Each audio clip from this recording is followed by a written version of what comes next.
Muy pero muy buenas tardes, ¿cómo están? Bienvenidos a todos, estamos en vivo desde la Justicia Electoral. Bienvenidos al cuarto conversatorio del ciclo Juventudes en Democracia, que se realiza por supuesto en el marco del proyecto Impulso Democrático de Participación Política y Ciudadana para Jóvenes.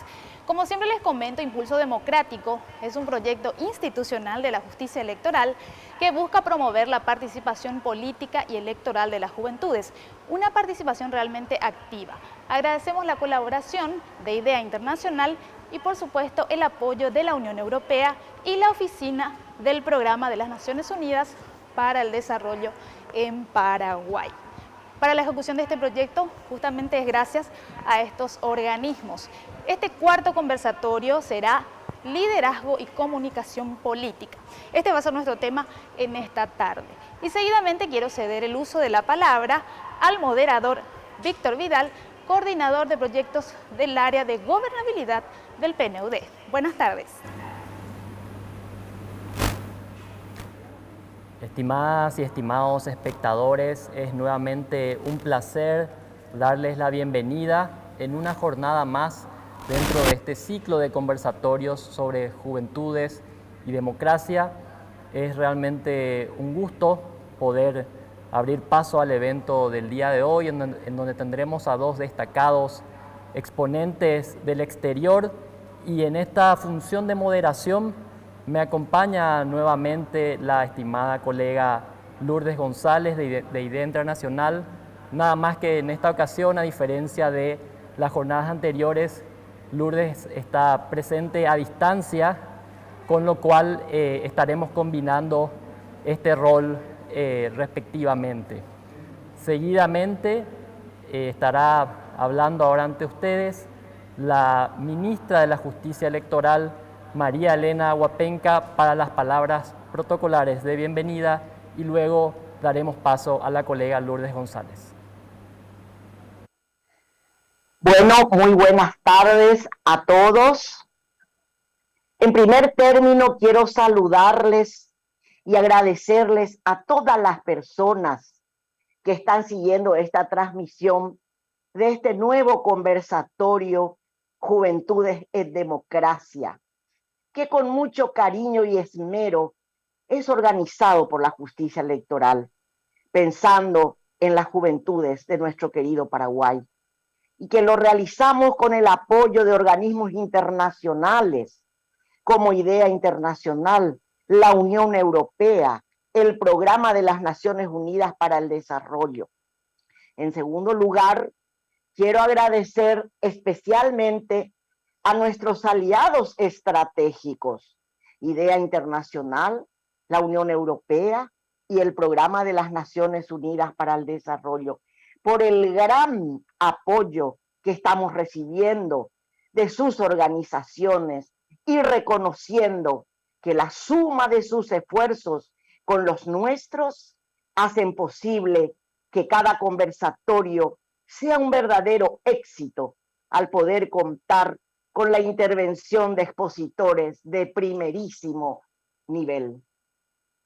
Esta tarde nuevamente tendremos el gran privilegio de ver y escuchar a dos brillantes, verdaderamente brillantes, personas con vasta experiencia en el campo de la comunicación política. Y me estoy refiriendo en primer término a Pau Canaleta, quien con un currículum realmente incuestionable y una probada trayectoria compartirá su sapiencia con todos nosotros. Y así también quiero referirme con gran honra y satisfacción a una brillante mujer a quien estimo profundamente, la querida amiga Virginia García. Y acá quiero hacer un paréntesis para decirle que esta persona, esta querida Virginia, desde el primer día que se fundó la Escuela de Formación Política para Mujeres, ha asistido en calidad de catedrática en las 7 ediciones.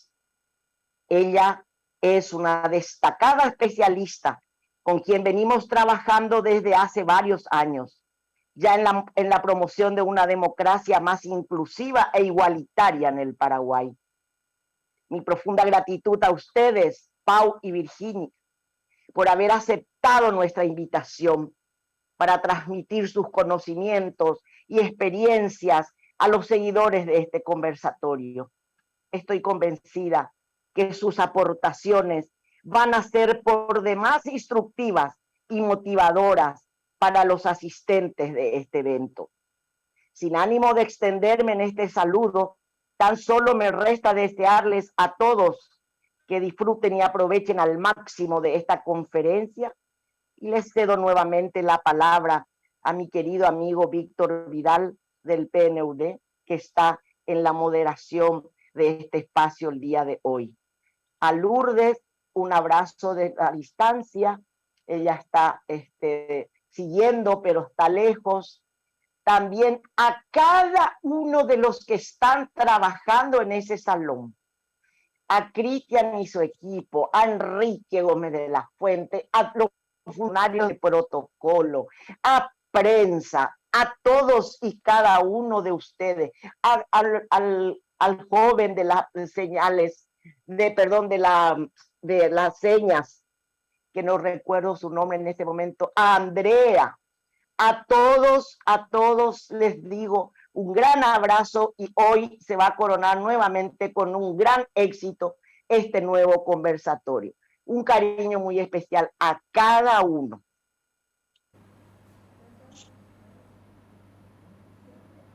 Muchas gracias, estimada ministra María Elena Huapenca, por estas palabras protocolares de bienvenida.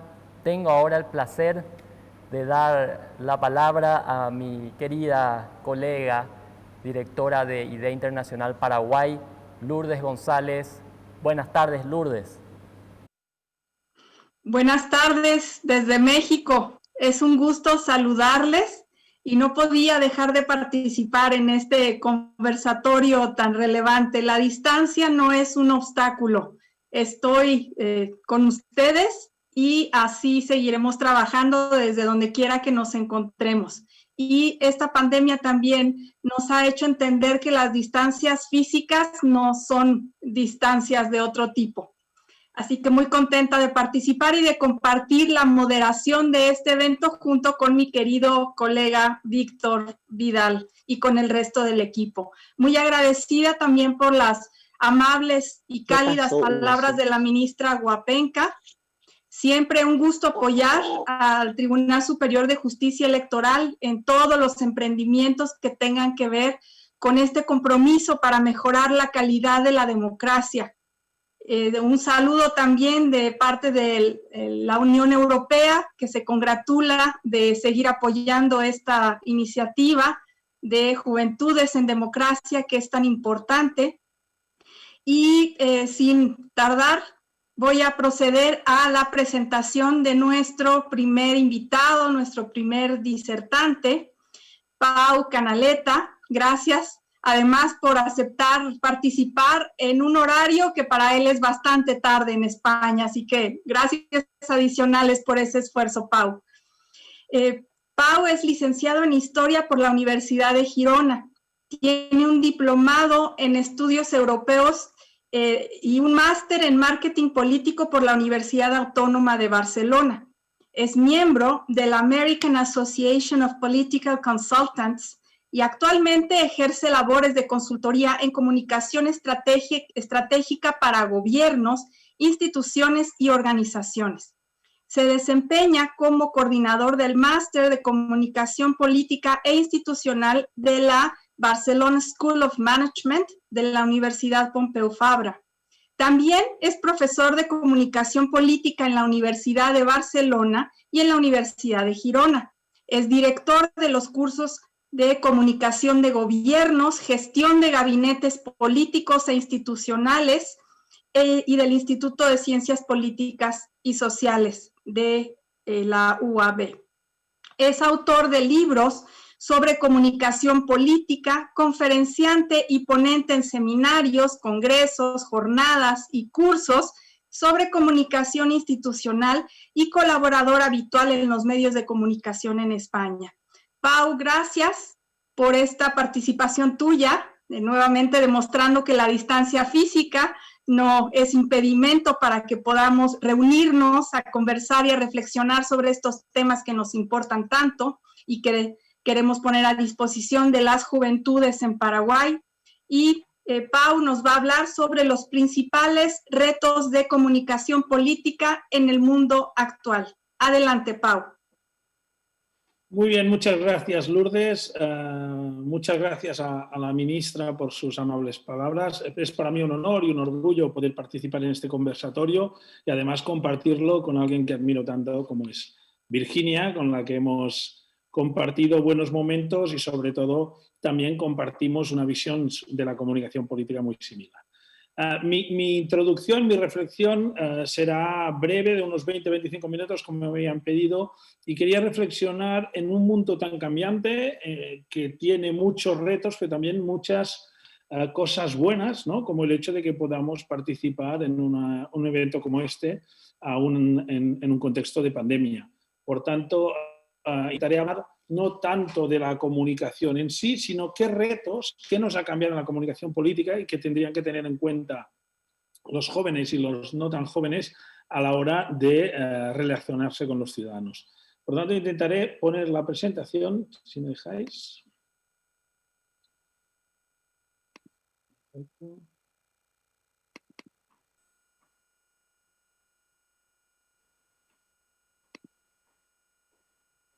Muy bien, vamos allá. No sé si se ve bien. Sí, perfecto.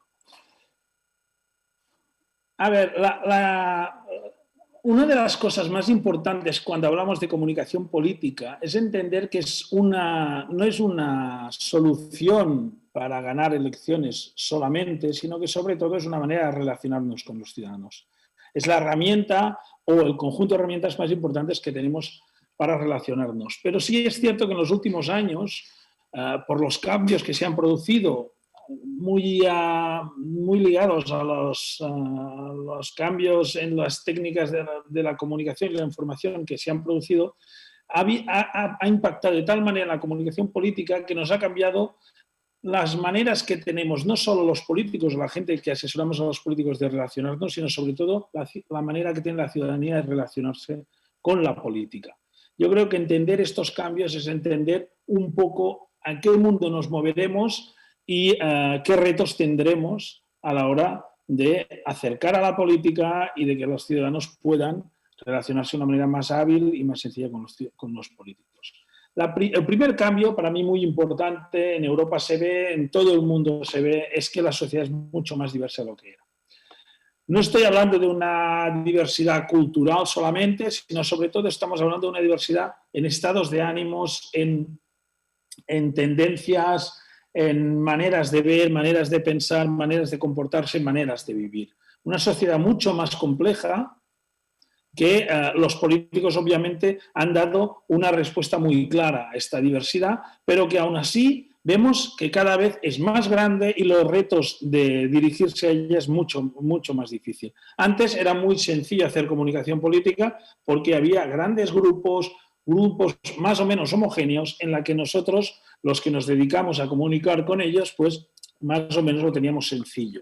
Veremos que esto se va complicando, ¿eh? Hoy la suma de los pequeños cada vez es mayor. Aquí en España siempre cuando hablamos de turismo, yo siempre hago la misma pregunta que es ¿cuál creéis que es el principal país emisor de turistas a España, ¿no? Y todo el mundo pues dice, no sé, franceses, americanos, chinos, coreanos, etcétera. Y yo le digo, la respuesta no es esta. La respuesta es cuando hemos suprimido los 20 grandes países emisores, el último que pone otros, es decir, la suma de pequeños países es el más grande.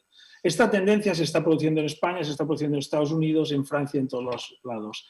La suma de pequeñas cosas es cada vez más grande. Es lo que decimos la larga cola, que para hacerlo muy sencillo lo explicaré haciendo una comparación con una librería. Imaginaos que yo tuviera que abrir una librería en el centro de cualquier ciudad. Cada año se publican millones de libros y tenemos un espacio reducido, 300, 400 metros cuadrados, en la que tenemos que publicar los libros. Habitualmente diríamos que, por lógica, tenemos que publicar, tenemos que poner en el escaparate y por tanto podemos tener en la tienda aquellos libros que se venden más, ¿no? Los bestsellers.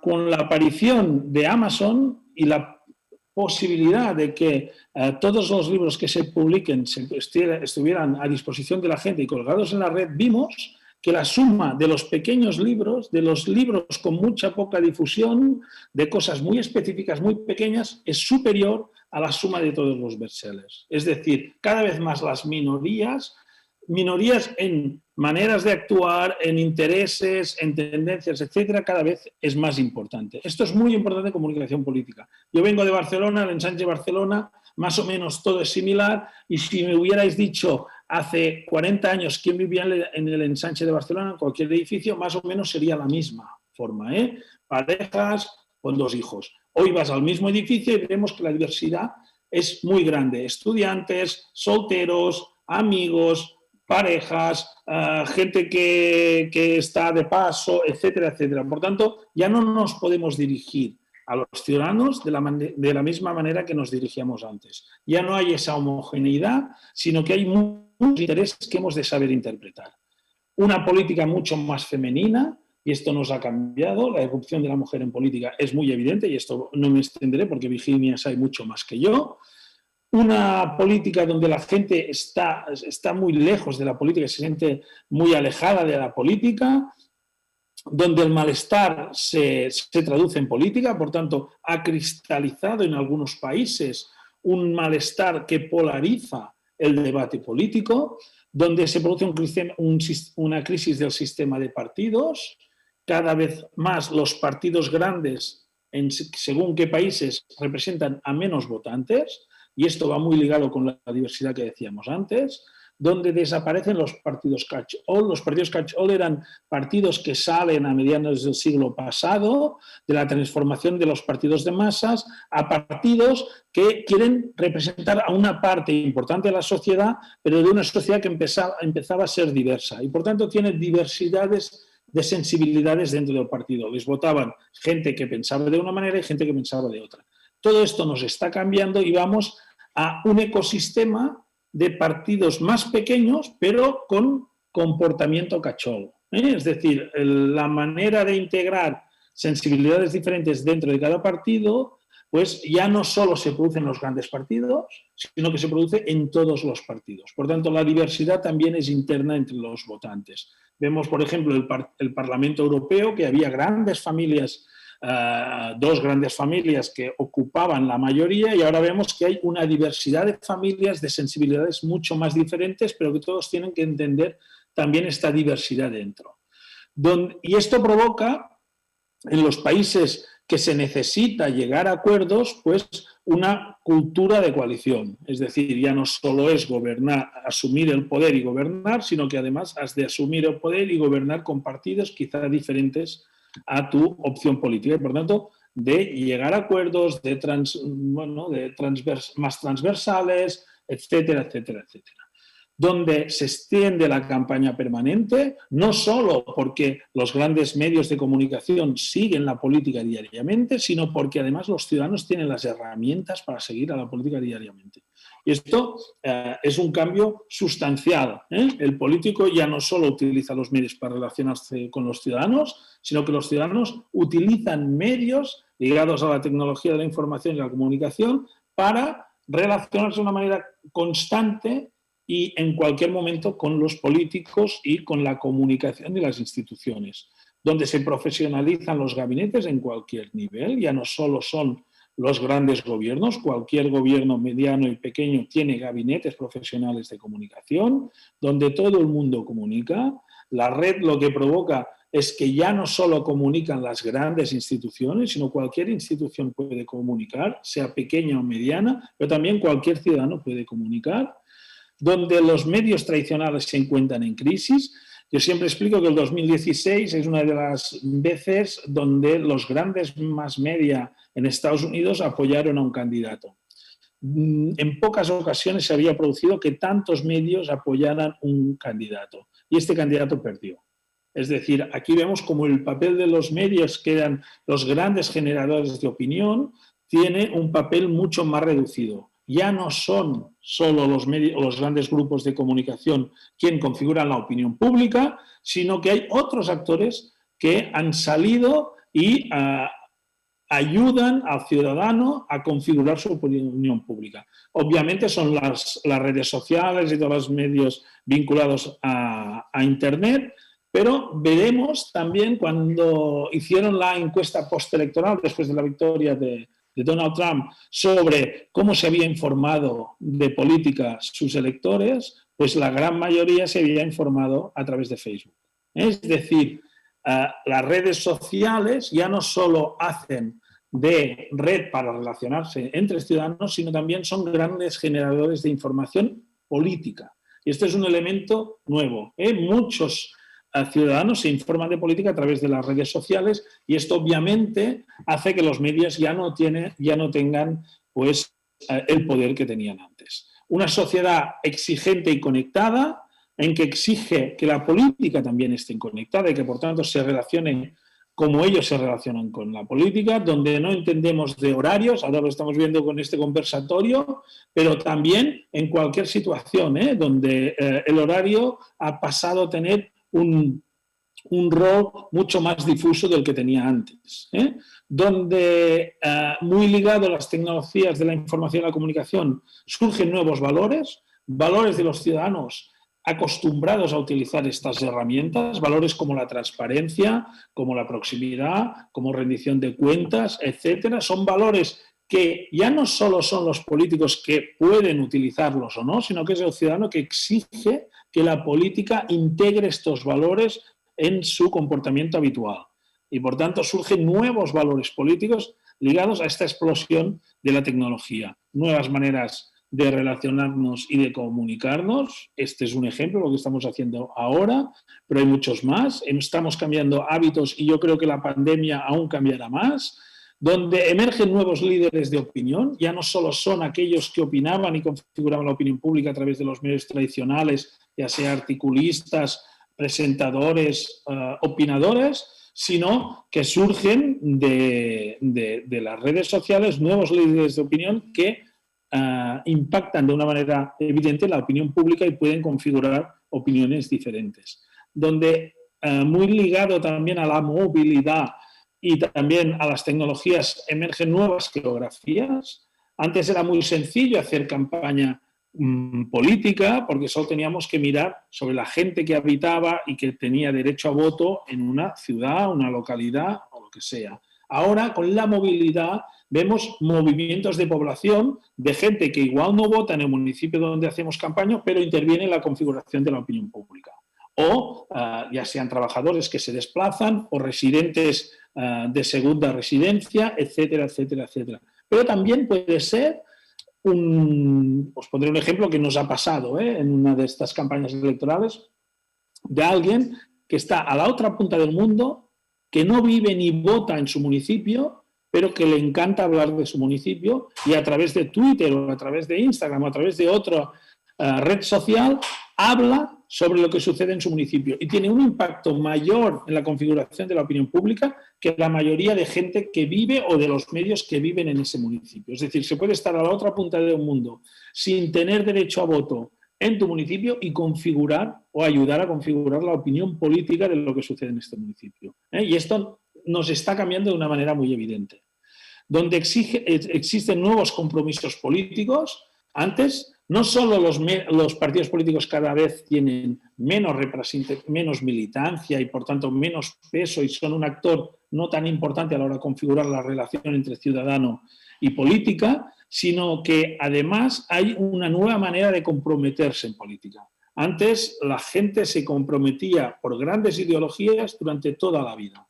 Tú eras de un partido político y pasara lo que pasara, o de una ideología, y morías con esa ideología. Es decir, podías comprometerte con años, durante años. ¿Qué pasa ahora con los jóvenes? Y esto es importante a la hora de entender cómo están cambiando la manera de hacer campañas y cómo se puede aprovechar la metodología de la campaña para relacionarse en políticos. La gente cada vez se compromete por intereses más concretos durante un periodo de tiempo más corto. Por tanto, adquiere un compromiso con una cosa muy concreta, con un objetivo, ya sea medioambiental, ya sea de barrio, ya sea de una problemática muy concreta, se compromete durante este periodo de tiempo corto y después renovará o no el compromiso. Es decir, vamos a compromisos más concretos y más cortos en periodo de tiempo. Esto es muy interesante porque liga mucho con lo que es una campaña electoral. Pero cada vez más el compromiso político cambia del gran plazo, grandes temas, a corto plazo, pequeños temas concretos, donde el entretenimiento es el rey. Siempre les pongo a mis alumnos estas 3 imágenes que son de un debate electoral americano y les pido cuáles son las diferencias entre estas 3 imágenes, ¿no? Y entonces dicen, bueno, son 3 debates, pero ¿cuál es la diferencia? La diferencia es que son diferentes. Los americanos esto lo tienen muy interiorizado, son conscientes de que si hacen 3 debates, aunque el tema sea diferente, si el formato no es diferente, pues la gente ve que esto ya lo ha visto y por tanto es el mismo debate. Por tanto, hemos de entender que en política ya no prevalece lo importante, sino que prevalece lo importante si es interesante.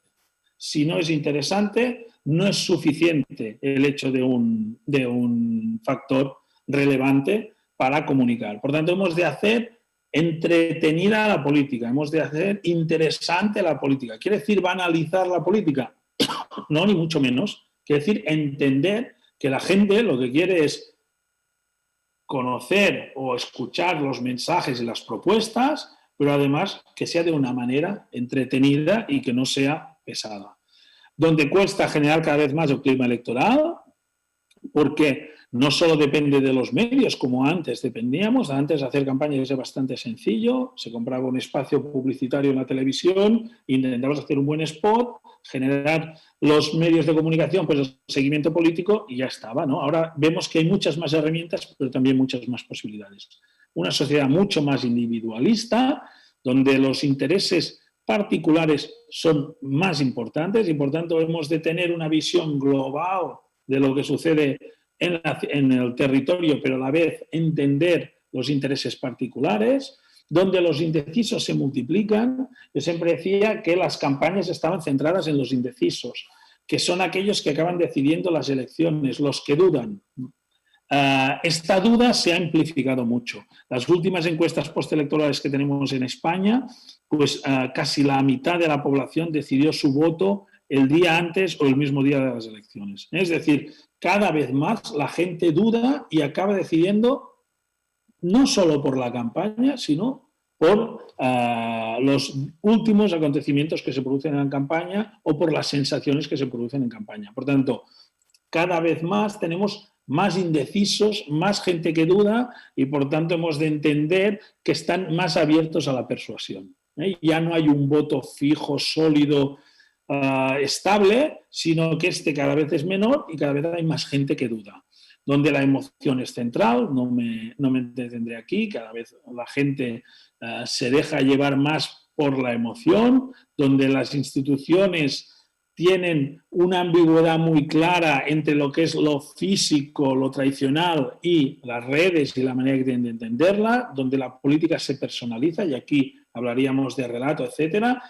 Si bien la televisión provocó y pidió a la política una cara que representara todos los proyectos políticos, hoy en día ya no solo es suficiente una cara, sino que los políticos han de representar con su historia, con su manera de ver el mundo, un proyecto diferente. Por tanto, se personaliza el proyecto a través de la narrativa. Y esto veremos que es un poco cada vez más complejo, donde la posverdad se expande, pero a pesar de todos estos cambios, y ya ajustando el tiempo que habíamos concretado, yo creo que la esencia no cambia.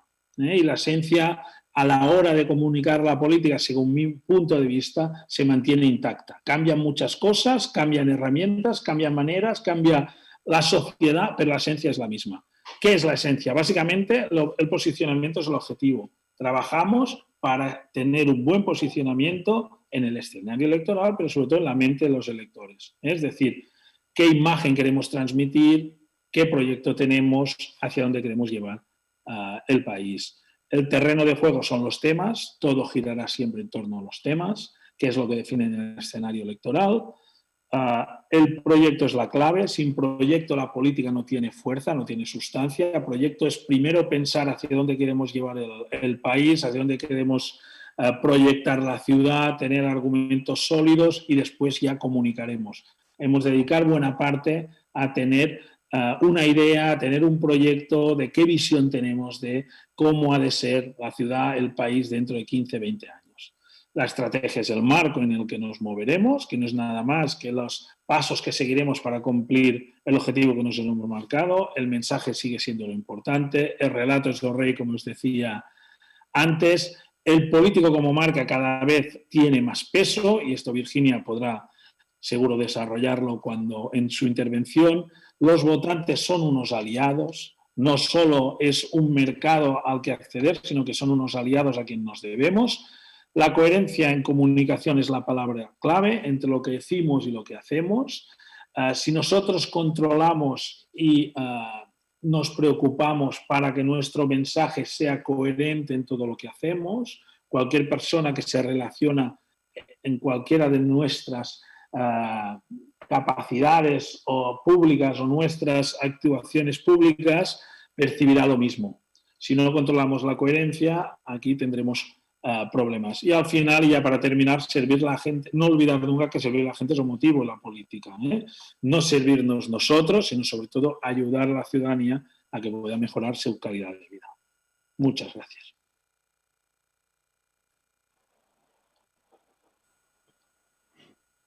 Muchísimas gracias a Pau. Muchísimas gracias, Pau, por esta presentación que además ha sido muy ilustrativa. Yo he aprendido muchísimo, así que espero que también a nuestra audiencia le esté siendo útil, porque nos interesa mucho seguir promoviendo una participación política de la mejor calidad posible, y para eso se necesita la difusión de conocimiento especializado. Así que qué mejor que contar con las personas expertas en la materia. Nuevamente, gracias. Y en breve te tocarán algunas preguntas, así que prepárate. Pero antes de eso, vamos a pasar a nuestra segunda disertante, queridísima, admiradísima amiga, también mía, con quien hemos venido trabajando estos temas de comunicación política para juventudes, para mujeres, y que además es una persona que yo admiro muchísimo. Así que, Virginia, gracias por aceptar esta invitación y por participar el día de hoy. Les presento algunos detalles de la carrera de Virginia. Virginia García Bodú es argentina, es consultora internacional experta y directora de Comunicatio. Ha asesorado el desarrollo de carrera y de habilidades de comunicación grupal e individualmente a más de 3.500 mujeres líderes, políticas y candidatas en toda América Latina. Y escucharon bien la cifra, 3.000, más de 3.500. También es profesora de comunicación política en la Universidad Autónoma de Barcelona, la Universidad Complutense de Madrid y el máster en asesoramiento de imagen y consultoría política de la Universidad Camilo José Cela en Madrid, así como investigadora del CONICET en Argentina y autora de 11 libros. Yo me pregunto en qué momento descansa Virginia. Y autora de 11 libros de comunicación política. Virginia gentilmente ha aceptado esta invitación para hablarnos sobre estrategias y claves para la comunicación política efectiva. Es un honor darte la palabra, querida Virginia. Adelante. Muchas gracias, Lourdes, muchas gracias. La verdad siempre me pone muy contenta cuando hacemos actividades juntas. Yo siempre digo que IDEA Paraguay es mi segunda casa y en muy buena medida por el gran cariño y el gran respeto con el que trabajamos con Lourdes, a quien quiero además personalmente como mi amiga. Agradezco, por supuesto, también al PNUD y a la Unión Europea por el apoyo que siempre brindan para este tipo de iniciativas. Con Lourdes tenemos una gran trayectoria trayectoria trabajando con mujeres, trabajando con jóvenes, y bueno, y por supuesto el tribunal, que tiene un rol fundamental, y la ministra Malena Huapenca, que es una campeona en el sentido de impulsar la participación de los jóvenes, la participación de las mujeres es incansable, y a mí eso me genera una gran admiración y un profundo cariño.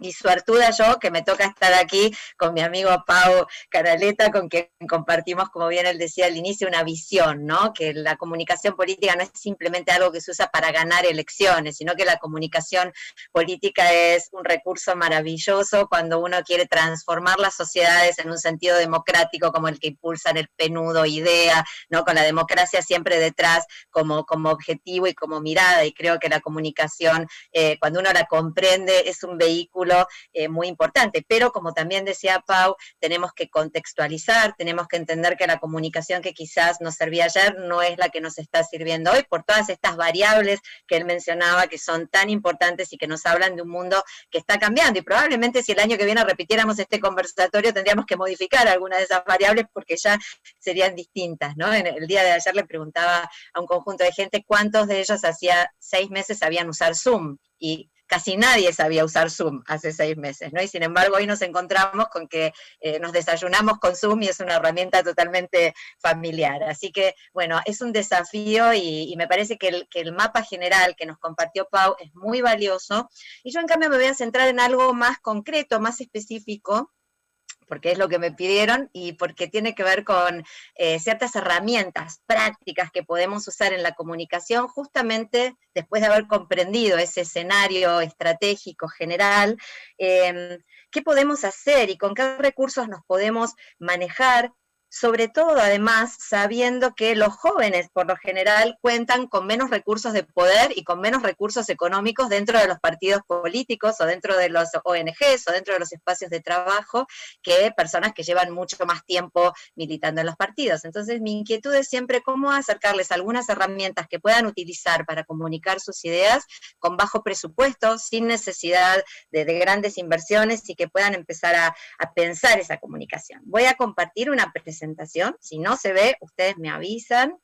Estoy atenta aquí a cualquier mensajito que me envíen. Ahí está. ¿Se ve bien la presentación? Bien. La presentación que me pidieron entonces se refiere a estas estrategias y claves para la comunicación política efectiva, y se me ocurrió, dado el escaso tiempo que tenemos, pensarla en términos de 6 claves de comunicación, que a su vez podrían ser planteadas como 3 prácticas o 3 buenas prácticas que podríamos utilizar, y 3 recomendaciones que sería bueno observar cada vez que comunicamos en política, cada vez que queremos avanzar un mensaje en política.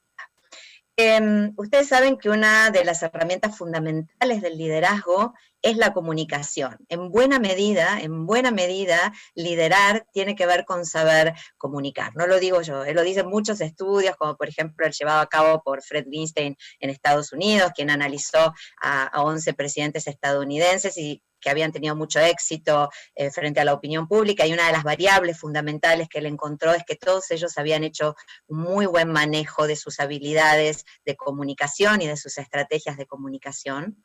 Creo que esto ha quedado bastante en evidencia en este último año, porque un grupo de primeras ministras, jefas de Estado, presidentas, que durante mucho tiempo no se hablaba de ellas, no eran visibles, salvo Angela Merkel, que era la única de ellas muy visible, no se había hablado de ellas, y sin embargo, el modo en el que ellas utilizaron sus recursos de comunicación hizo que sus liderazgos empezaran a ser notados, empezaran a ser visibilizados. Dentro de ese grupo, se habló muy en particular del uso de la comunicación política efectiva y estratégica. Habían realizado 2 jefas de Estado, 2 primeras ministras, ambas millennials, ambas se encuentran entre los 10 jefes de Estado más jóvenes que hay en este momento en el mundo, que son Jacinda Ardern, que es la primera ministra de Nueva Zelanda, y Sanna Marin, que es la primera ministra de Finlandia. Hicieron de novedoso hicieron de diferente? Bueno, entendieron, como en algún sentido decía Pau antes, que la audiencia ha cambiado, que las audiencias son diversas y que no nos comunicamos todos por los mismos canales. Y Sana Marín, cuando se preguntó cómo voy a hacer para llegar a los jóvenes, para que comprendan que aunque ellos se enfermen, no estén en riesgo de vida, pero sí pueden ser vehículo de transmisión, que pongan en riesgo de vida a personas mayores, dijo, bueno, voy a recurrir a una herramienta que casi nunca se usa en política, que son los influencers y los youtubers. Y básicamente toda su campaña de comunicación de salud pública estuvo orientada a través de influencers y youtubers con el objetivo de llegar a ese público bien segmentado que ella había elegido, que era la juventud de su país. Se habló mucho también, y especialmente de Jacinda Ardern en Nueva Zelanda, luego les voy a mostrar otros ejemplos de ella, pero para que se den una idea, ella realizaba la típica conferencia de prensa todas las mañanas, hacía la típica conferencia de prensa formal que se realiza habitualmente, pero luego, en algún momento de la tarde o de la noche, se conectaba a Facebook durante 15 minutos y hacía un Facebook Live para que los ciudadanos y las ciudadanas le pudieran hacer las preguntas que hubieran quedado pendientes o de cosas que ella hubiera dicho y no se hubieran comprendido en la conferencia de prensa. Fíjense cómo la interacción uno a uno, la interacción directa, la interacción sin mediación empieza a ser una herramienta muy importante y en realidad muy económica, porque la verdad es que conectarse a través de Facebook Live no requiere de grandes presupuestos. Tuvo un lenguaje muy claro, muy fuerte, pero a la vez tremendamente empático, en el sentido de ponerse en el lugar de las personas, de conectarse con las personas y fundamentalmente de algo que la ciudadanía hoy requiere de las y los políticos, que es liderar con el ejemplo. ¿Por qué es importante pensar estratégicamente la comunicación, no dejarla librada al azar, no hacer cosas aleatorias, sino realmente pensar qué quiero comunicar y qué herramienta voy a usar para comunicarlo, qué tácticas puedo usar para comunicarlo? Bueno, es importante porque lo que no se comunica de manera efectiva no va a ser atendido y no va a ser recordado. El objetivo, finalmente, de cualquier mensaje, como decía Pau, es posicionarnos en la mente de la ciudadanía, es que la ciudadanía recuerde los mensajes, pero nadie va a recordar algo que no comprendió. Y nadie le va a prestar atención a algo que no comprende. Entonces, lo primero que tenemos que entender es que los mensajes, para ser atendidos, tienen que ser comprensibles. En ese sentido, les quiero compartir las 3 tácticas y las 3 recomendaciones, y voy a empezar por las 3 tácticas o buenas prácticas de comunicación. No que sean las únicas, sino que es una pequeña selección que hice para el día de hoy.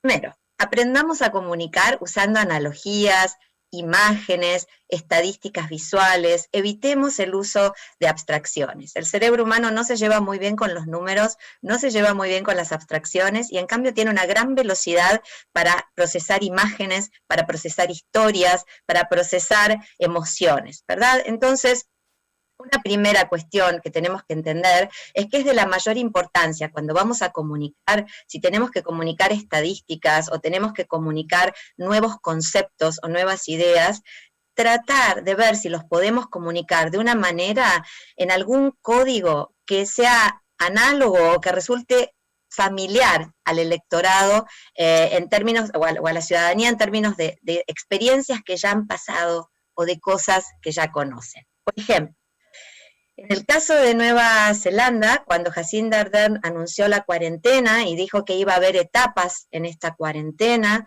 y que iba a haber distintos niveles de alerta del peligro de COVID y de contagio de COVID, le dijo a la ciudadanía, miren, vamos a hacer esto.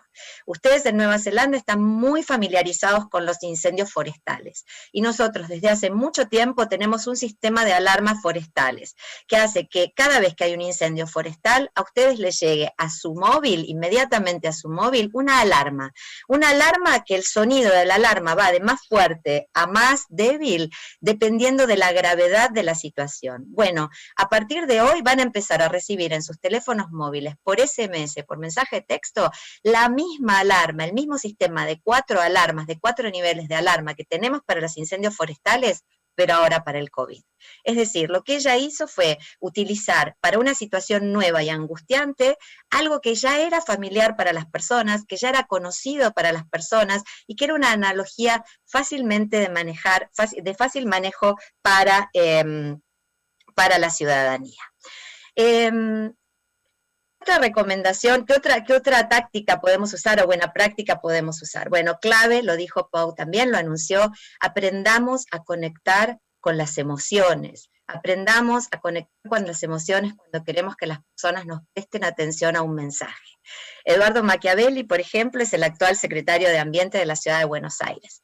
Y en la época en la que estábamos en plena concienciación para que las personas se quedaran en casa, no salieran, no expusieran a otras personas a contagios, el día que cumplió años su nieto, el día que su nietito cumplía, tiene un nieto muy pequeño que cumplía 2 años, él puso esta publicación en su Instagram, ¿no? Y puso, lo extraño mucho, hace más de 3 meses que no nos vemos, pero este año nos toca estar en casa y debemos hacer un esfuerzo más para cuidar a quienes más queremos. Es decir, ustedes tienen que poder de alguna manera establecer un código emocional de comunicación, no solo transmitir datos, estadísticas, números que son fríos, sino que esos datos adquieran una dimensión que tenga que ver con las emociones de quien está escuchando para que los niveles de atención aumenten.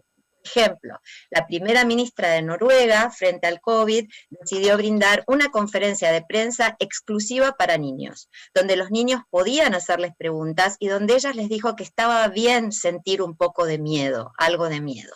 Esto no solo fue bueno para los niños, sino que llegó al corazón de los padres e hizo que los padres se dieran cuenta que sus hijos estaban preocupados y que entonces debían respetar las medidas que el gobierno estaba pidiendo que se respetaran en términos de salud pública por la pandemia.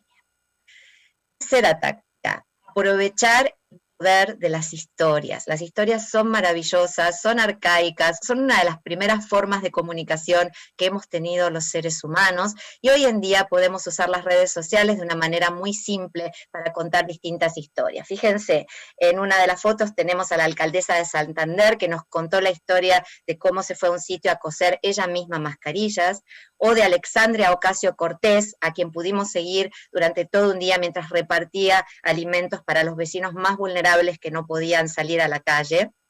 La típica foto que todos hemos visto de Angela Merkel haciendo la compra en el supermercado y mostrándole a la ciudadanía cómo ella misma se estaba equipando para confinarse y para hacer cuarentena, o la consejera de Sanidad de Cataluña que nos mostró que a pesar de que no podía estar con su hija, estaba haciendo una videoconferencia para continuar el contacto.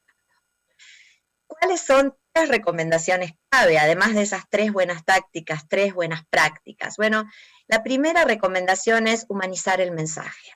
Tenemos que aprender a humanizar los mensajes y en ese sentido Jacinda Ardern ha sido maravillosa, lo hizo a lo largo de la pandemia de muchas maneras. Les voy a compartir únicamente un ejemplo, que fue que cuando se acercó la Pascua, los niños empezaron a angustiarse porque pensaron que ese año no iba a venir el conejo de Pascua, no iba a haber festejo de Pascua y los padres estaban tan preocupados como los niños. Y entonces ella habló por Facebook Live, puso publicaciones en su Instagram y en su Facebook y textualmente dijo: muchos de ustedes me han preguntado si el conejo de Pascua es un servicio esencial. Tengo buenas noticias, lo es. Pero dado que por el momento estamos en aislamiento, el conejo no podrá llegar a las casas este año porque él tiene que cuidar a su propia familia conejo.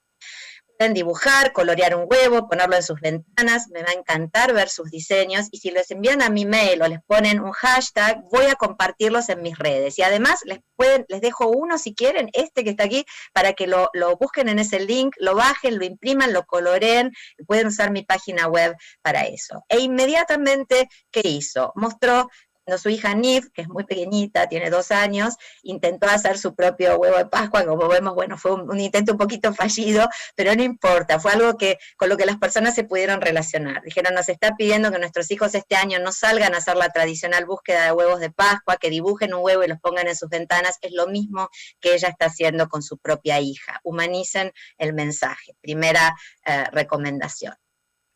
Segunda recomendación, utilicen un lenguaje simple, cotidiano, sin tecnicismos. Muchas veces pensamos que el lenguaje que es fácil para nosotros lo es para todo el mundo y sin embargo no lo es, ¿verdad? Cualquier persona está en la política, por ejemplo, sabe qué es un diputado, sabe cuál es la función de un diputado o de un parlamentario o de una diputada. Bueno, no toda la sociedad, no toda la ciudadanía sabe exactamente cuáles son las funciones que tienen los parlamentarios o las diputadas, y ustedes pueden hacer muchísimos mensajes que resulten útiles, porque la ciudadanía está esperando que las y los políticos les den contenidos que les resulten de utilidad, y lo pueden explicar de manera sencilla. Les voy a mostrar un único ejemplo. Este es José Horacio Rodríguez. Ustedes saben que este año hubo elecciones en República Dominicana, se iban a realizar en el mes de mayo, pero a causa de la pandemia se realizaron recién en el mes de julio. Sí, todas las campañas se hicieron digitalmente, porque no se podía ir a territorio. José Horacio fue el diputado que resultó más votado, es un diputado muy joven, que fue quien resultó más votado en este proceso electoral, y fíjense qué comunicación más simple realizó para explicarle a la ciudadanía qué hace un diputado. En el año 2020 tendremos que elegir a nuestros diputados y diputadas que nos representarán en el Congreso Nacional. Para que podamos hacer una elección consciente, lo primero que tenemos que saber es cuáles son sus funciones, que son principalmente 3. La tercera función es la de fiscalizar. El Congreso Nacional debe servir como contrapeso frente a los demás poderes del Estado. Por eso, una de las atribuciones principales de un diputado es la de vigilar, supervisar y cuestionar la conducta del presidente y de cada uno de sus ministros. La Cámara de Diputados puede iniciar investigaciones contra altos funcionarios públicos cuando cometan faltas graves en el ejercicio de sus funciones, exigir respuestas, interpelarlos e incluso concluir con un juicio político. Ahí tienes una de las 3 principales funciones de las y los diputados. Y como la buena política se construye creando conciencia, comparte este video y abre la conversación. Un lenguaje muy simple, muy sencillo, sin tecnicismos, para brindar un acercamiento, una función, si ustedes quieren, un servicio a la ciudadanía, que es comprender mejor una función política y una función pública. Finalmente, la última recomendación: comuniquemos soluciones más que problemas. No le digamos, por ejemplo, a las personas que a causa del encierro y de la cuarentena pueden llegar a sufrir depresión, ¿sí? Lo que tenemos que hacer es otra cosa, es brindar una solución más que plantearles un problema, como por ejemplo hizo Jacinda Ardern. Realizó una videollamada con un muy reconocido psicólogo, fue gratuita, de libre acceso en todas sus redes sociales, y este reconocido psicólogo, muy conocido por la ciudadanía, dio tips sobre cómo mantener la salud mental en el aislamiento. Entonces la comunicación del gobierno de ella no fue: tengan cuidado porque pueden sufrir depresión. La comunicación del gobierno de ella fue: ¿qué cosas podemos hacer para no sufrir depresión? Comunicar soluciones más que comunicar problemas. La buena comunicación, el principal secreto de la buena comunicación para poder aplicar estas tácticas y estas recomendaciones no es magia, sino que básicamente es práctica. Así que las y los invito a practicar, a intentar de todas las maneras posibles aplicar las recomendaciones en el marco de todas las indicaciones que nos dio Pau en su brillante exposición, y ojalá se pongan manos a la obra para cambiar la política y mejorar la democracia. Muchas gracias.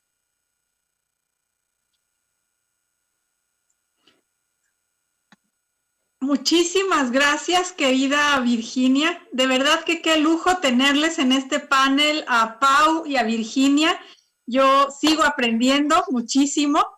Y me parece que nuestra audiencia también le habrá sido de utilidad e interés esta combinación, además muy, muy bien armada, que se logró entre la presentación de Pau y la de Virginia. Muchísimas gracias. Y ahora tengo el gusto de pasarle la palabra a Vidal, a quien le toca la siguiente parte de la moderación. Muchas gracias.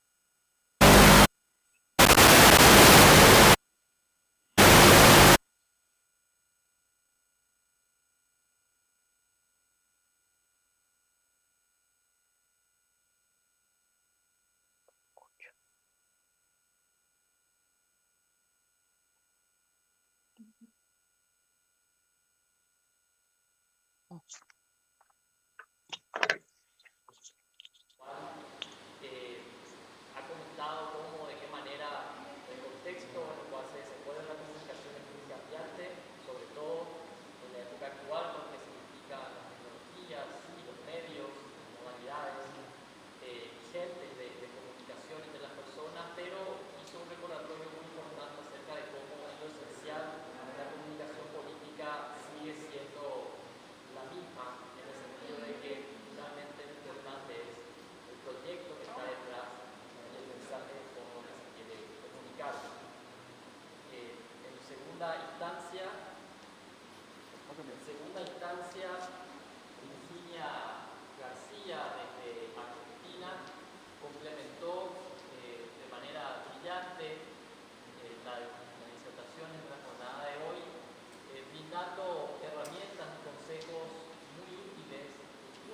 atravesados a la circunstancia de los jóvenes que desean incursionar en la arena política respecto de cómo lograr una comunicación efectiva.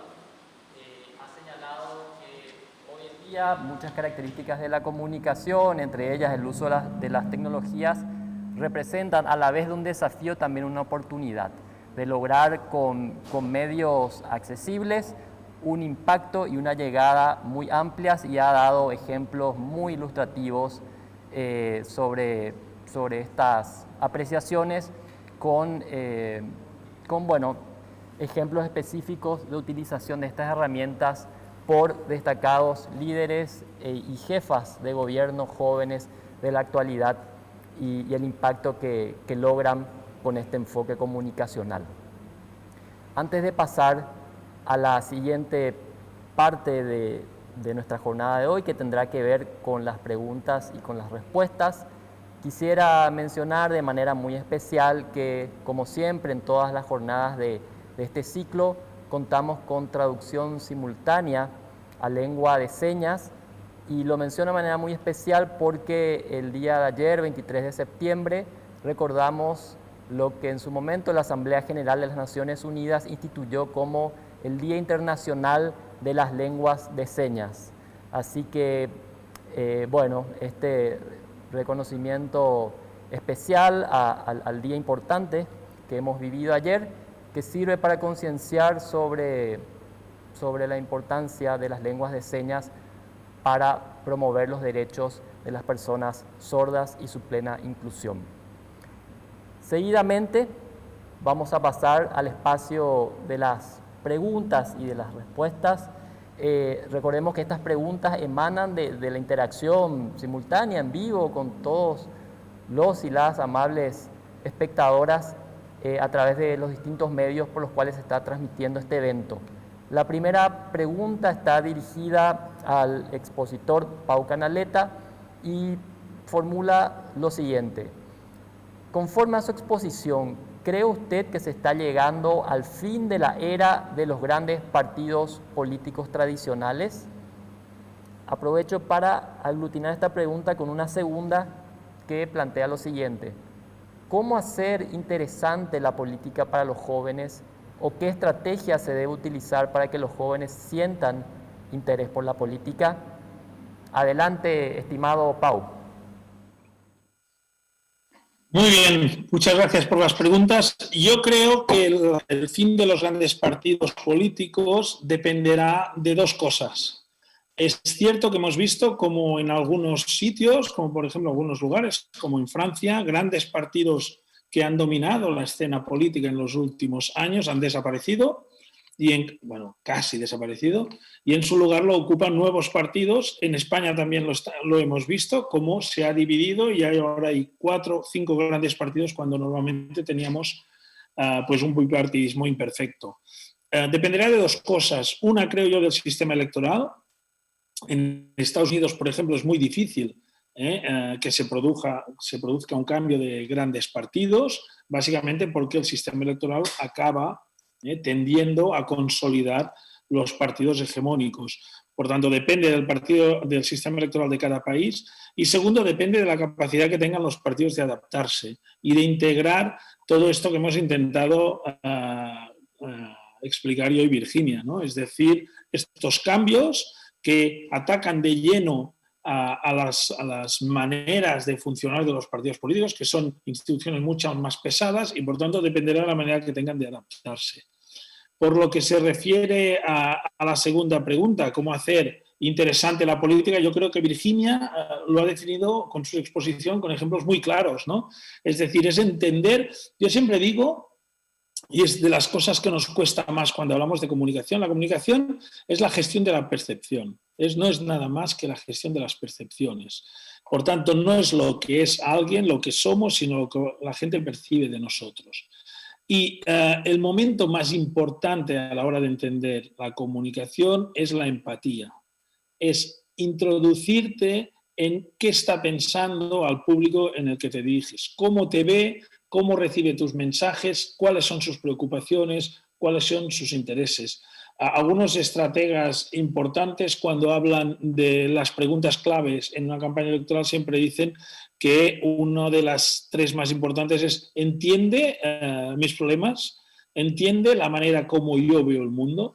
Yo creo que esta es clave. Por lo tanto, para hacer interesante la política, hemos de acercarnos más a los ciudadanos y entender cómo ven la política ellos. Y cuando bajemos el nivel de la política y surjamos de la burbuja en la que nos encontramos cuando hablamos de política, que nos pensamos que es lo más importante por aquellos que estamos siempre en el día a día político, y nos pongamos en la piel de los ciudadanos, que lo ven de una manera mucho más relativa, más alejada, aquel día entenderemos cómo hacer interesante la política. Por tanto, mi recomendación es entender mucho más al público a quien nos dirigimos.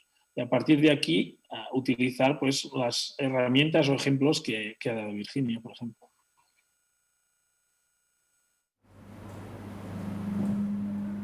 Muchas gracias, estimado Pau, por tu amable respuesta a la consulta del público. Seguidamente tenemos una pregunta formulada para la expositora Virginia García. Para humanizar el mensaje, ¿qué debe implicar el contenido del discurso empleado? Creo que en el mismo sentido de lo que decía Pau, es muy importante entender, hay una frase de un politólogo clásico, reconocido politólogo, que es Robert Dahl, que dijo que la política es para la mayoría de los ciudadanos una pista secundaria en el circo de la vida, ¿de acuerdo? Esto para las personas que nos dedicamos a la política, que desayunamos política, almorzamos política, cenamos política, y estamos todo el tiempo pensando en esto, nos cuesta entenderlo porque para nosotros es la pista, muchas veces es la pista principal, ¿no? Y quienes están en partidos políticos están en la pista principal, pero creo que hay que entender que humanizar los contenidos tiene que ver con comprender que para las personas hay cosas que son fundamentales y mucho más importantes, como el bienestar de sus familias, la vida cotidiana, poder pagar las cuentas a fin de mes, e inclusive los espacios recreativos y de entretenimiento. Entonces, creo que si una cosa han mostrado, por ejemplo, estas jefas de Estado que yo mencionaba en mi presentación, que fueron tan comentadas y tan renombradas en los medios de comunicación, fue que trajeron, como decía Pau, la dimensión de la empatía a la comunicación, ¿no? Y empezaron a decir, miren, yo también, por ejemplo, si ustedes miran el Instagram de Jacinda Ardern, lo que van a ver es que ella muchas veces está en su oficina trabajando, como en su oficina de primera ministra trabajando, y a veces hace así, toma una foto detrás de ella para mostrar que detrás de ella están los cubitos con los que juega su hija, ¿no? Y entonces lo que está diciendo es, comprendo cómo se sienten porque yo estoy trabajando en las mismas condiciones que ustedes y el esfuerzo que les estoy pidiendo que hagan es el mismo esfuerzo que yo estoy haciendo también, ¿no? Y creo que humanizar el mensaje tiene que ver con eso, con destruir esta imagen de que los políticos están en un sitio y la ciudadanía está en el otro, sino que los políticos y las políticas son ciudadanos que hacen política, que brindan servicio público y que no son ajenos al mundo y a las cosas que nos pasan a todas las personas, porque en definitiva las pasiones que nos mueven a las personas son las mismas que describieron los griegos, ¿no? Las pasiones son las mismas, el amor, el cuidado de los nuestros, el instinto gregario, hay muchísimas cosas que nos mueven y que son las mismas siempre, y yo creo que las y los políticos que no entiendan eso y que hoy no lo incorporen en sus mensajes van a tener una gran brecha de contacto con la ciudadanía y una gran dificultad para justamente ganar la batalla, que es establecer esa percepción, como decía Pau, de que la gente crea, perciba, entienda que la estoy comprendiendo, y que estoy interpretando cuáles son sus necesidades y cuáles son sus demandas, y que estoy trabajando en cursos de acción en ese sentido, no en cosas alejadas, sino en cosas que se conectan con sus vidas cotidianas. Muchas gracias, Virginia García, por la muy completa respuesta. Seguimos con las preguntas formuladas. La siguiente está dirigida a Pau Canaleta, quien nos habló en la disertación del fenómeno de la segmentación de los mensajes dentro de la comunicación política. Y en este sentido, pregunta un participante, ¿cómo puede darse un nivel de segmentación de receptores de comunicación política si de repente la juventud no considera que puede ser parte de los espacios de participación? Bueno, aquí quizás está uno de los retos principales, ¿no? Es decir, hacer que la ciudadanía, en este caso los jóvenes, se sientan apelados. Y aquí está el trabajo de la política también, ¿no? De aquellos que estén alejados de la política, pues hablar de aquello que les puede llegar a interesar. Es decir, al final, cuando hablamos de segmentación de públicos, la mayoría de gente, yo les digo a mis alumnos que la mayoría de gente solo se queda con la primera parte de la definición de lo que es un target o un segmento, ¿no? Que es un grupo de personas con unas características similares. Hasta aquí bien. Pero el tema es que la definición es un poco más larga y es un grupo de personas con unas características similares que tienen un comportamiento similar ante un mensaje. Es decir, comunicación es cambiar comportamientos. Yo comunico para vender un libro, comunicamos para que la gente siga el conversatorio, comunicamos para que nos voten, comunicamos para provocar un cambio de comportamiento. El tema es qué tipo de públicos, qué segmento, qué características similares hay en diferentes grupos de jóvenes en la que podemos lanzar mensajes que propicien un cambio de comportamiento. Por tanto, es entender a los jóvenes, como decía antes, desde un punto de vista de la empatía, de sus intereses, y después entender que lo que nosotros diremos les interese, por lo tanto, sea interesante y sea importante para ellos. Y esto provoque un cambio de comportamiento, ya sea la movilización electoral o sea el interesarse más por los problemas públicos, o sea que se movilicen por otra cosa. Por tanto, es también no solo ponernos en su piel, sino también intentar provocar un cambio de comportamiento a través de sus intereses y con su lenguaje. Muchas gracias por la respuesta, Pau Canaleta. Siguiendo con las preguntas formuladas, que son varias, y agradecemos la participación muy activa en redes. Hay una pregunta dirigida a Virginia García, que tiene que ver con el rol de los medios masivos de comunicación en este caso. Preguntan lo siguiente: ¿considera usted que los medios masivos de comunicación, aparte de generar contenidos, deben establecer mecanismos de comunicación eficiente dirigida específicamente hacia los jóvenes?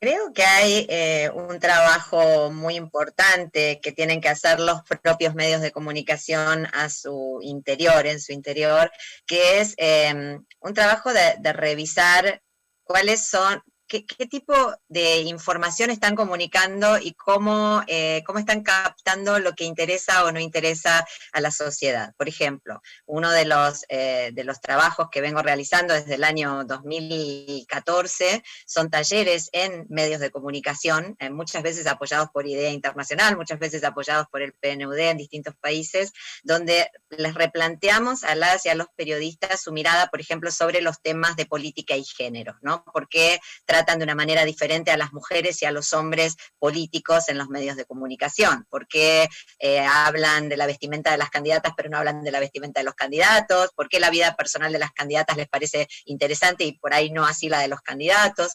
Bueno, creo que ese mismo trabajo de repensarse y de repensar por qué tienen dobles estándares cuando analizan a mujeres y a hombres, también tienen que hacer ese mismo trabajo repensando qué voces amplifican y qué voces silencian.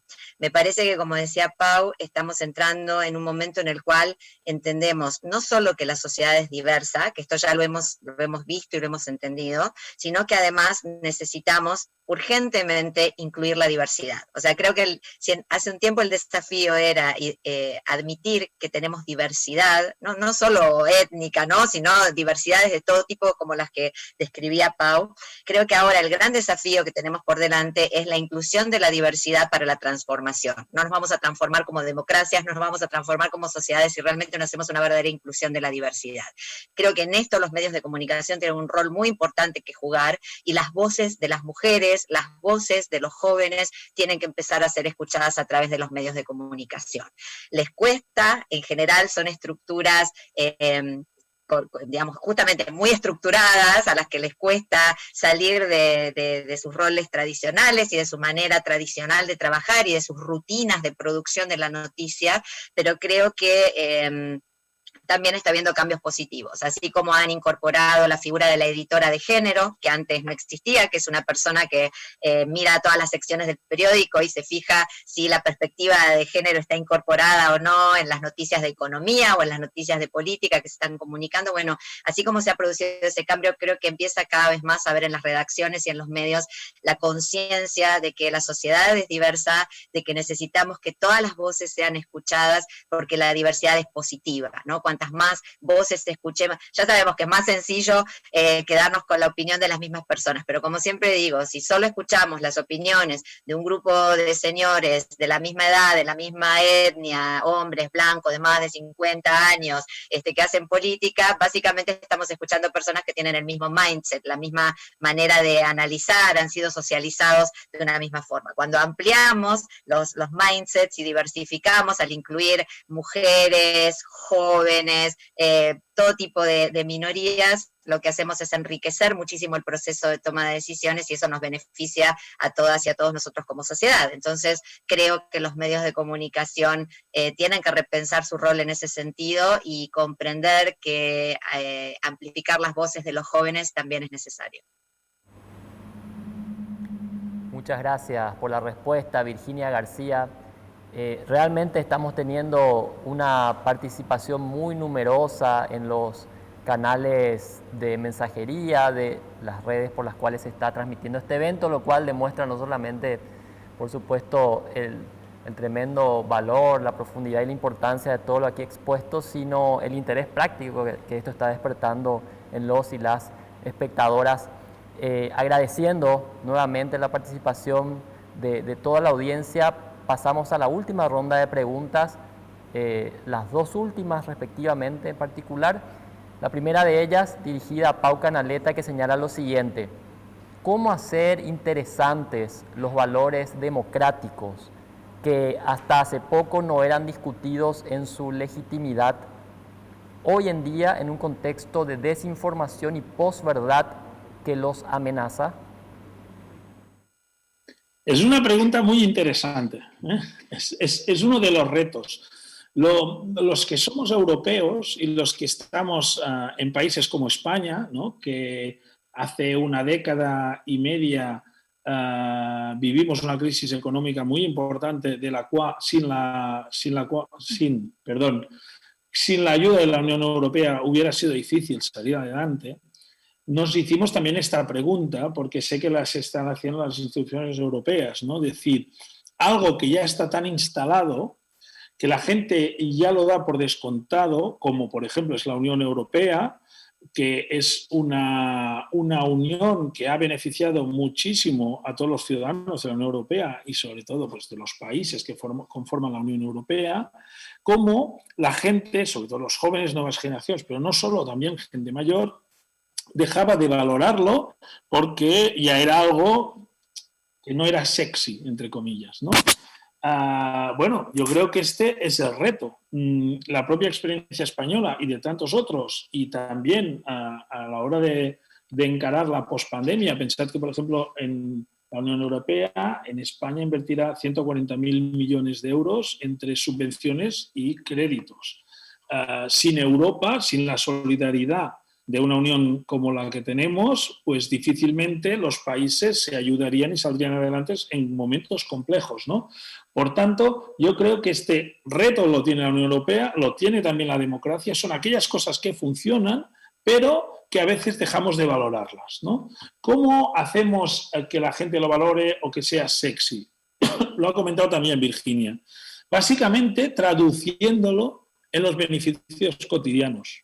¿En qué me ayuda a mí estar dentro de la Unión Europea o en qué me ayuda a mí la democracia? ¿Cómo lo podemos traducir en cosas que afecten al día a día de los ciudadanos y no en grandes palabras o grandes conceptos, sino vamos a la cotidianidad a decir, si no tuviéramos democracia, pues qué cosas no tendríamos o qué podemos hacer con la ayuda de estar en un sistema democrático que nos facilita libertad, representación, etcétera, etcétera, etcétera. En el caso europeo es muy evidente. podemos hablar de múltiples cosas en las que nos ayuda esta solidaridad europea, este proyecto común, etc. En el caso de la democracia, obviamente también.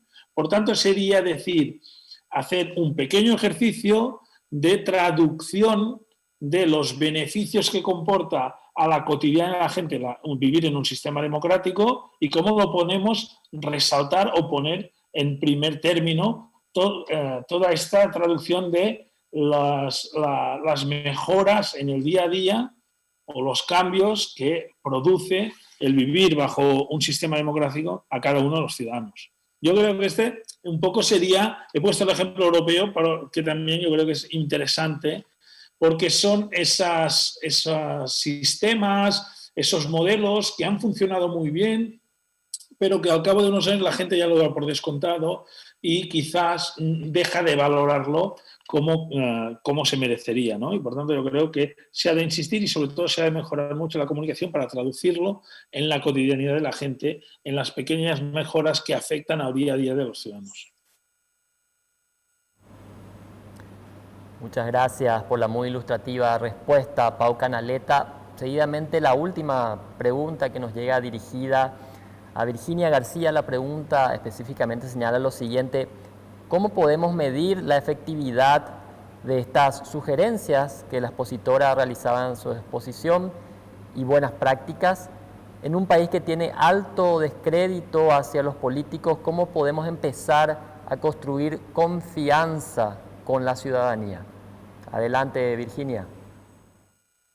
A ver, hay algo, yo siempre digo, la gente deposita en la comunicación la expectativa que se deposita en un mago. La comunicación no es magia, la comunicación nos ayuda a que las cosas que hacemos sean conocidas y puedan, como decía Pau, impulsar más cambios en los comportamientos. Pero ahora hay algo muy importante: si tenemos políticos que son corruptos, si tenemos políticos que no cumplen sus promesas electorales, si tenemos políticos que no cumplen con sus compromisos democráticos, la comunicación eso no lo va a poder solucionar, porque no somos magos quienes comunicamos, ¿verdad? No resolvemos esos problemas. Lo que hacemos es comunicar de la mejor manera posible aquellas cosas que se hacen para entusiasmar a la ciudadanía detrás de causas, detrás de proyectos y para fortalecer la democracia. Entonces, el primer aspecto tiene que ver con que sanear la confianza no es solamente un problema de comunicación. Sanear la confianza tiene que ver con un problema de comportamiento de la propia clase política, y si la clase política se va a plantear que tiene que hacer una rendición de cuentas y que quienes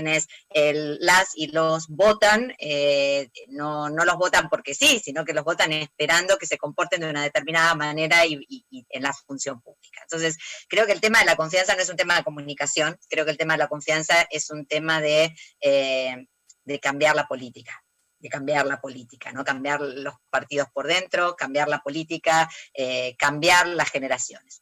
Sí creo que, por supuesto, en la medida en que vayan cambiando los comportamientos de los políticos, también podemos comunicar, además, el comportamiento de la mayor proporción de la gente que trabaja en la política que es honesta. Pues mi convencimiento es que realmente la mayor... mi experiencia profesional al menos es que todas las personas que conozco que se dedican a la política lo hacen con enorme vocación, enorme convicción, poniéndole horas del día, horas de la noche, con un enorme compromiso, y que a veces el comportamiento de una minoría que es corrupta o que no rinde cuentas termina salpicando a toda la clase dirigente. Esto también es cierto.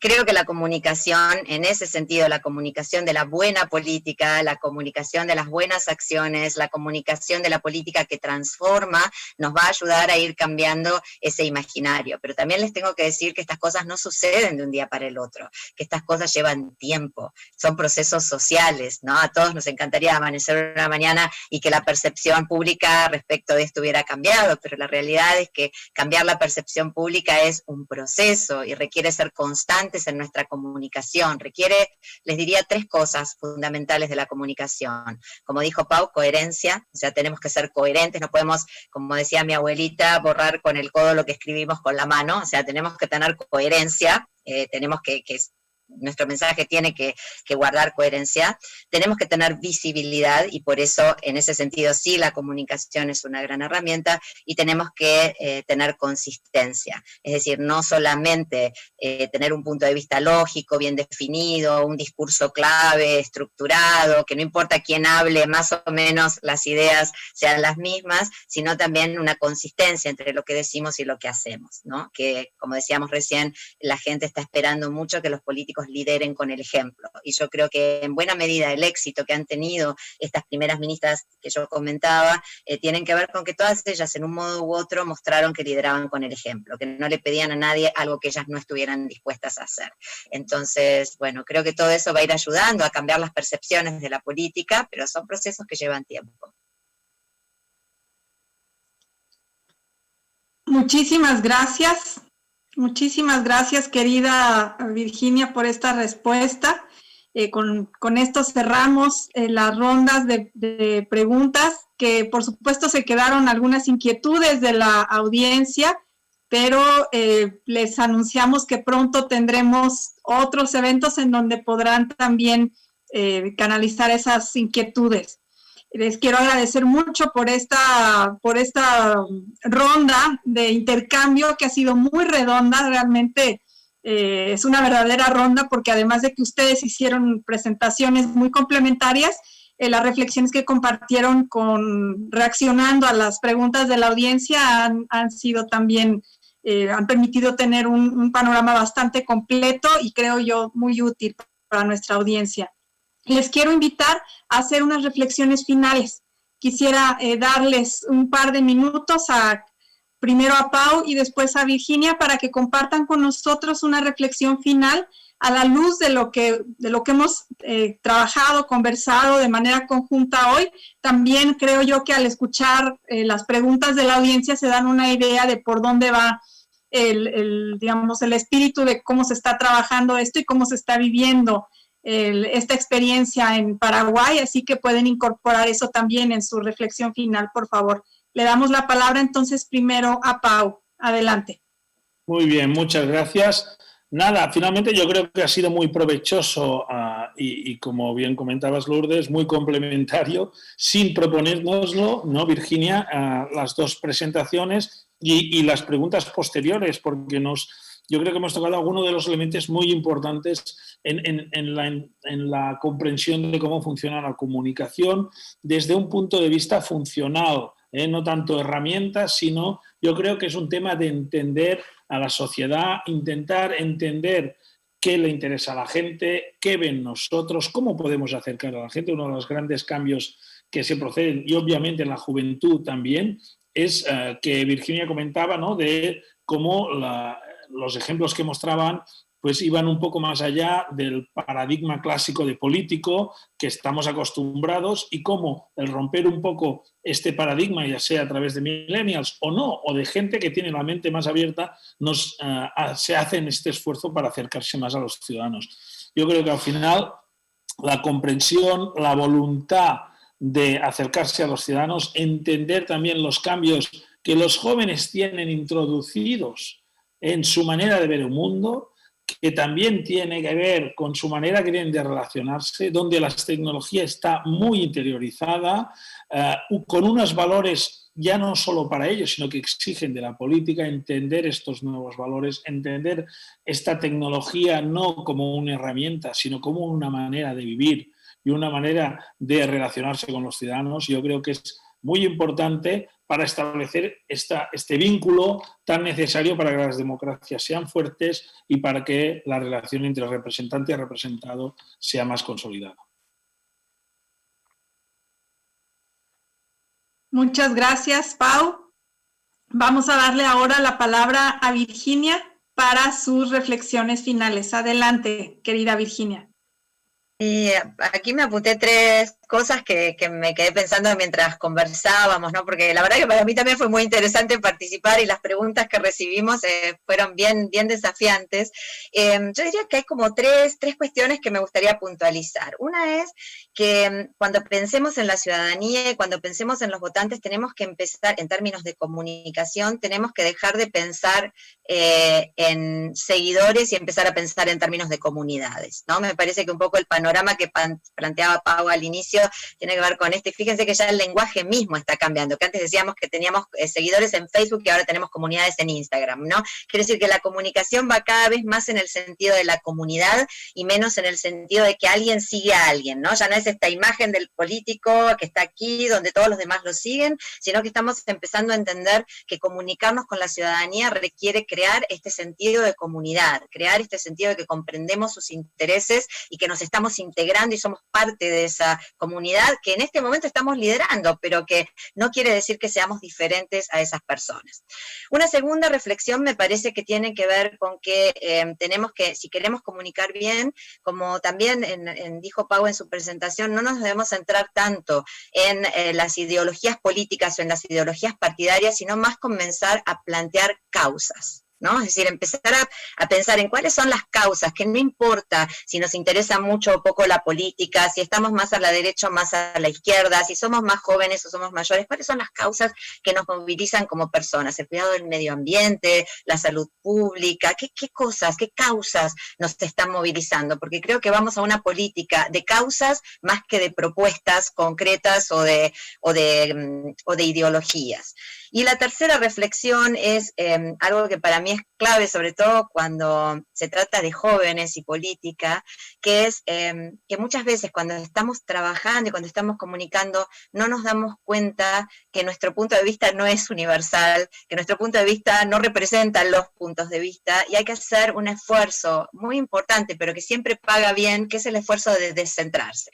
Para poder comunicar, un ejercicio que uno tiene que hacer es dejar de pensar cómo veo yo el mundo y empezar a tratar de pensar cómo lo ven los demás, qué cosas están viendo las demás personas. Si yo quiero impulsar cualquier ley, no importa cuál sea, y yo la veo de una manera y para mí es maravillosa, pero sé que la otra mitad de la sociedad se opone, yo tengo que tratar de entender por qué esas personas se están oponiendo y tratar de diseñar una comunicación que no sea solo mi punto de vista centrado desde mí, sino empezar a pensar cómo hago para conectar con todas estas personas con las cuales quizás no me estoy comunicando y por eso no estamos pudiendo avanzar esta causa, no estamos pudiendo avanzar estas ideas, y creo que descentrarse es un ejercicio que cuanto más temprano lo hagamos en la vida, mejor el resultado.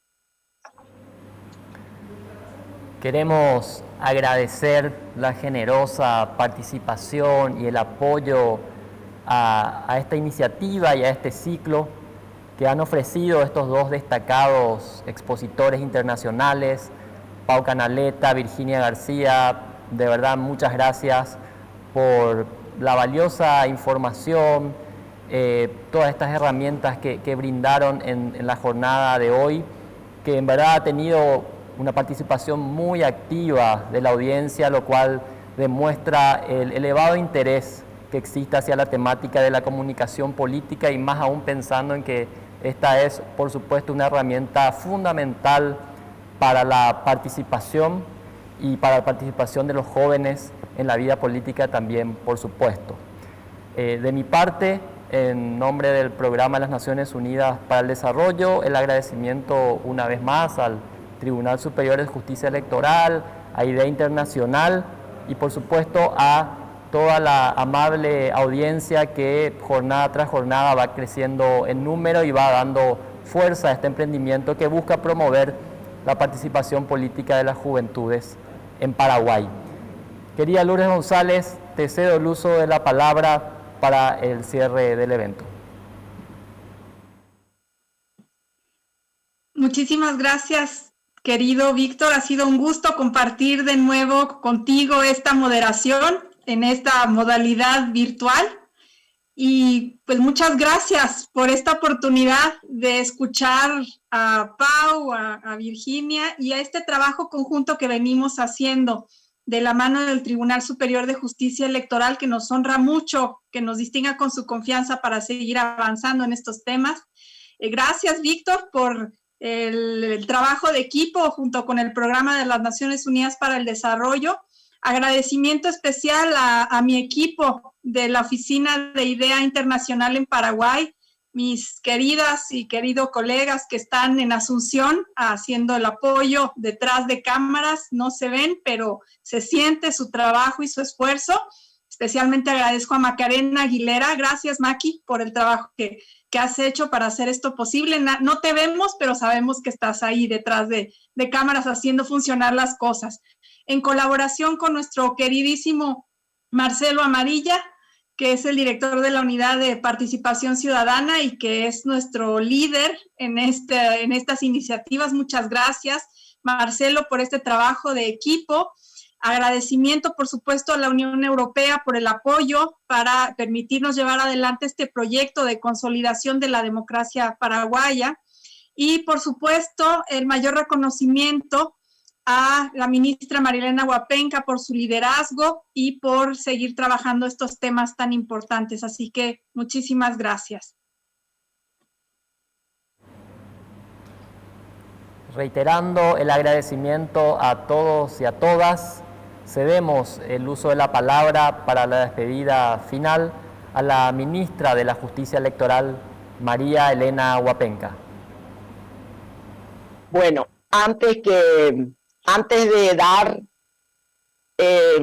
mis palabras finales, quiero recordar que este mes de septiembre hemos tenido 3 fechas muy importantes. El 15 de septiembre fue el Día de la Democracia. El 21 fue el Día de la Juventud. Y el 23 de septiembre fue el Día Internacional de la Lengua de Señas. Muchas gracias, Luisito Cabrera. Gracias, Marcelo Amarilla, que con tu liderazgo y tu esfuerzo y todo el empeño que pones porque esto realmente sea una realidad, llegar a los jóvenes de nuestra patria. Quiero destacar algunos de los pensamientos. Entre paréntesis, Pau, todo el tiempo estuve muy emocionada escuchándole, porque yo tengo una nieta de 8 años que es catalana y tengo entendido que usted es de Barcelona. Así que mi recuerdo muy sincero. Bueno, voy a resumir voy a destacar lo que Pau decía. Cada vez las minorías son más importantes. La participación de la mujer en política es muy superior. Hoy tenemos una política mucho más femenina. Y acá quiero agregar que yo le digo a las alumnas de la Escuela de Formación Política y a los jóvenes, cuando tengo reunión con ambos grupos, que la política tiene cara de mujer, que la política tiene cara de juventud. Los partidos grandes cada vez más representan a menos votantes. Hay diversidad con mayor fuerza. Los indecisos se multiplican. El proyecto es la clave. Y acá voy a detenerme nuevamente en lo que decía Pau. Servir a la gente, ese es el motivo. Y te voy a volver a señalar que yo enseño cuando estoy ya sea con jóvenes o con mujeres, siempre les digo a ellos que el poder es servicio, el poder es un acto de amor. Bueno, y Virginia, la comunicación política es un recurso maravilloso Liderar es saber comunicar. Hoy las audiencias han cambiado y son diversas. No nos comunicamos todos por los mismos canales. En fin, estamos entrando en un momento en donde debemos incluir la diversidad. Y acá decía Virginia que hay 3 buenas prácticas. Comunicar usando analogía, evitar uso de abstracciones que resulte familiar, conectar con las emociones. Y ahí puso ella el ejemplo de la ministra de Noruega, un programa exclusivo para niños que llegó no solamente al corazón de los niños, sino también de los padres. Aprovechar el poder de las historias. Las recomendaciones que ella nos daba decía humanizar el mensaje, el lenguaje simple, sin tecnicismo, comunicar soluciones más que problemas. Y como decía su abuelita, coherencia, visibilidad y consistencia. Estoy inmensamente agradecida. Estoy inmensamente emocionada y todo mi espíritu regocija de tan brillantes expositores. No se imaginan qué tarde maravillosa y qué lección he aprendido, qué lecciones he aprendido. Les agradezco a los dos, a Pau, un abrazo grande, a mi querida amiga Virginia, un beso enorme y esperemos que esta pandemia nos vuelva, al pasar al término de esta pandemia, nos volvamos a encontrar, Virginia, viniendo de nuevo a Paraguay para las clases a nuestras alumnas. Y antes de terminar, yo quisiera dejar 2 pensamientos. Lo que mejor sienta a la juventud es la modestia, el pudor, el amor a la templanza y la justicia. Tales son las virtudes que deben formar el carácter de los jóvenes.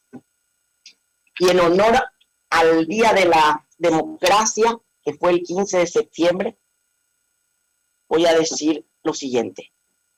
La democracia es una obra siempre en continuo progreso. Cuando la gente pierde la fe en la democracia, la competencia política no desaparece, sino que adopta las formas más caóticas y una política con una crisis del sistema. Muchísimas gracias. De nuevo agradezco inmensamente a los expositores que fueron brillantes, a cada uno de los funcionarios que se encuentran allí en el salón, trabajando, poniendo todo el empeño, toda la responsabilidad, todo el esfuerzo, porque esto sea un éxito. Y así como decía Víctor, cada vez con más audiencia y cada vez mejorando y llegando a todos los rincones. Gracias, Marcelo. Gracias, Lourdes. Gracias, Víctor. Gracias, Andrea. Gracias, Luis. Gracias, prensa, protocolo. Bueno, un beso para todos. Feliz fin de semana. Un beso enorme, Virginia, y también a Pau. Un enorme abrazo.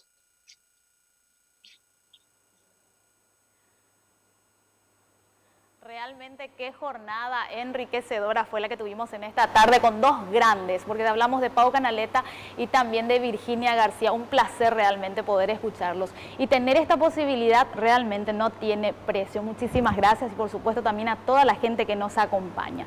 Todas las personas que se inscribieron para recibir su certificado digital de participación lo estarán recibiendo en sus respectivos correos electrónicos. Por favor, estén atentos. Esto será en el transcurso de la próxima semana y con el mismo procedimiento de los anteriores conversatorios.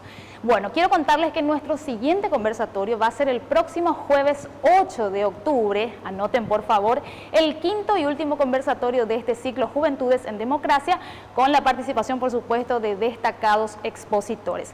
No se olviden que para más información sigan nuestras cuentas de redes sociales de la Justicia Electoral para enterarse de todas las novedades que tenemos en estas actividades.